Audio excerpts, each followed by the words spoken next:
হে everyone, আসসালামু আলাইকুম। স্মৃতিস cooking রুমে আপনাদের সবাইকে আবারও ওয়েলকাম। আজকে আপনাদের সাথে ভীষণ মজাদার আর দেখতে কালারফুল একটা মিষ্টির রেসিপি শেয়ার করব। আজকে শেয়ার করব ক্ষীরমোহন বা মোহনভোগের রেসিপি। ভিডিওর শুরুতেই বলে রাখি, ভিডিওতে একটা লাইক দিয়ে ভিডিওটি দেখা শুরু করবেন। যদি ভিডিওটি ভালো লাগে অবশ্যই একটা কমেন্ট করবেন, আর আমার চ্যানেলটিকে সাবস্ক্রাইব করতে কিন্তু একদম ভুলে যাবেন না। চলুন তাহলে কথা না বাড়িয়ে মূল রেসিপিতে চলে যাই। এখানে আমি একটা বাটি নিয়ে নিয়েছি, এর মধ্যে দিয়ে দিলাম 2 টেবিল চামচ সুজি, আর দিয়ে দিচ্ছি 2 টেবিল চামচ গরুর দুধ। সুজি এবং দুধটাকে আমি খুব ভালো করে মেখে একটা সাইডে রেখে দিব 10 মিনিটের জন্য।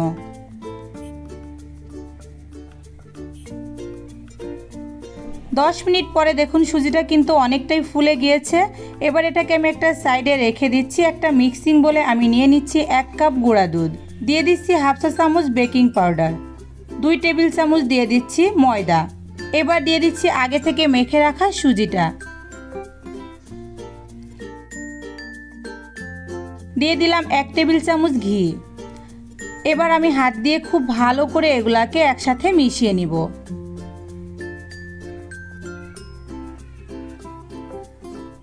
এটা কিন্তু খুব ভালোভাবে মেশাতে হবে, তাহলে ভালো হবে। খুব ভালো করে এগুলো আমার মেশানো হয়ে গিয়েছে। এবার আমি একটু একটু করে গরুর দুধ দিয়ে আমি একটা স্টিকি ডো তৈরি করে নিচ্ছি।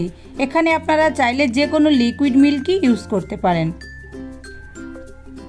দেখুন ডোটা আমার রেডি হয়ে গিয়েছে, আর এই ডোটা কিন্তু এরকম স্টিকি হবে। খুব ভালো করে মাখা হলে এটাকে আমি রেস্টে রেখে দিব আধা ঘন্টার জন্য।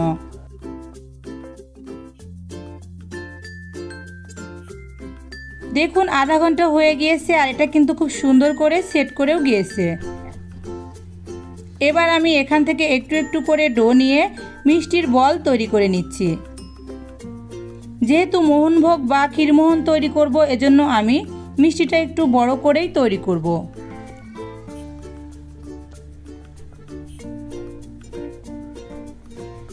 দেখুন একটা মিষ্টি তৈরি হয়ে গিয়েছে। এভাবে আমি সবগুলা মিষ্টি তৈরি করে নিয়েছি।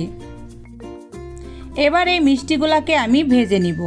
চুলায় আমি আগে থেকে প্যানে তেল গরম করতে দিয়ে এসেছিলাম। তেলটা একটু গরম হয়ে আসলে আমি মিষ্টির বলগুলা তেলের মধ্যে দিয়ে দিচ্ছি।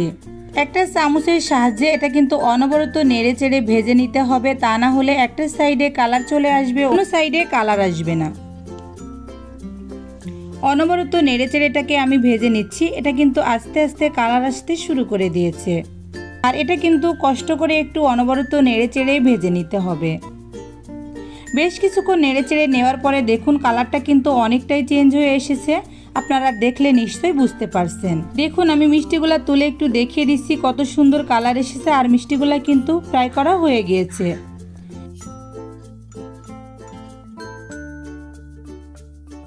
এবার আমি একটা চামচ দিয়ে তেল ঝরিয়ে মিষ্টিগুলাকে তুলে নিচ্ছি।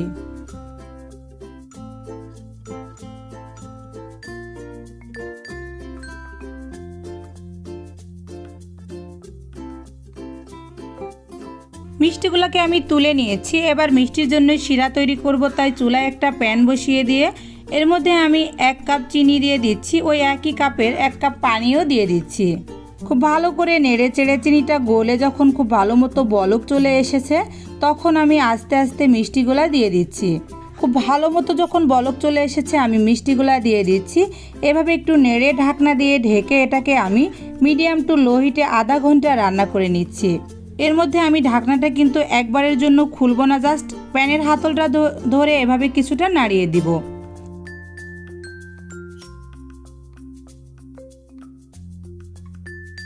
দেখুন আধা ঘন্টা হয়ে গিয়েছে, আর মিষ্টিটা কতটা সফট হয়েছে আপনাদেরকে আমি কতটা দেখাতে পারছি জানি না। মিষ্টিটা কিন্তু অনেকটাই সফট হয়ে গিয়েছে।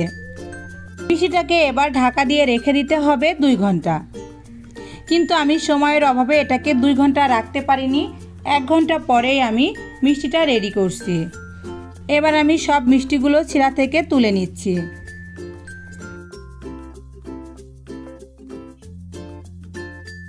দেখুন মিষ্টিগুলো আমার তোলা হয়ে গিয়েছে। মিষ্টিগুলোকে এবার আমি একটা সাইডে রেখে দিচ্ছি এবং ওই শিরাটায় আমি চুলাতে আবার বসিয়ে দিচ্ছি। এবং শিরাতে যখন খুব ভালো মতো বলক চলে এসেছে এর মধ্যে আমি দিয়ে দিচ্ছি হাফ কাপ গুঁড়া দুধ। গুঁড়া দুধটা দিয়ে আমি খুব ভালো করে নেড়ে চেড়ে এটাকে একদমই একটা ডোয়ের আকার করে নিব। দেখুন আস্তে আস্তে কিন্তু এটা একদমই ঘন হতে শুরু করে দিয়েছে। এটা কিন্তু একটু নরম অবস্থায় নামাতে হবে। এ পর্যায়ে আমি 1 টেবিল চামচ ঘি দিয়ে দিচ্ছি এবং ঘিটা একটু নেড়ে চেড়ে মিশিয়ে এটাকে আমি নামিয়ে নিব।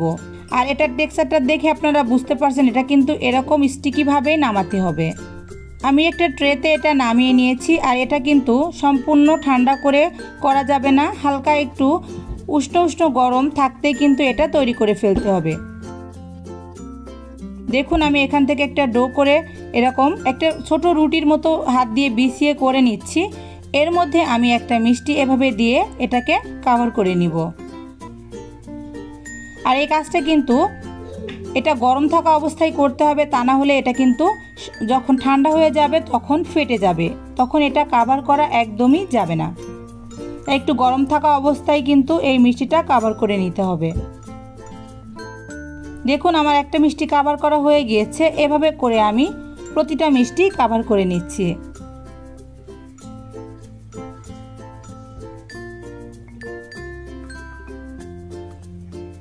চলুন এবার মিষ্টিগুলা একটু কেটে নিই। যেহেতু ক্ষীরমোহন বা মোহনভোগ তৈরি করতে এসেছি তাহলে তো মিষ্টিটা আস্ত রাখলে একদমই হবে না। এটাকে কেটে মাঝখান থেকে এরকম 2টা করে নিতে হবে। এটা আমার কাটা হয়ে গিয়েছে, আরও একটা কেটে আপনাদেরকে আমি দেখিয়ে দিচ্ছি। দেখুন আমার সবগুলো কাটা হয়ে গিয়েছে। এবার আমি একটু অরেঞ্জ ফুড কালার নিয়ে এভাবে উপর থেকে একটু দিয়ে দিচ্ছি, তাহলে কিন্তু মিষ্টিটা দেখতে অনেকটা ভালো লাগবে।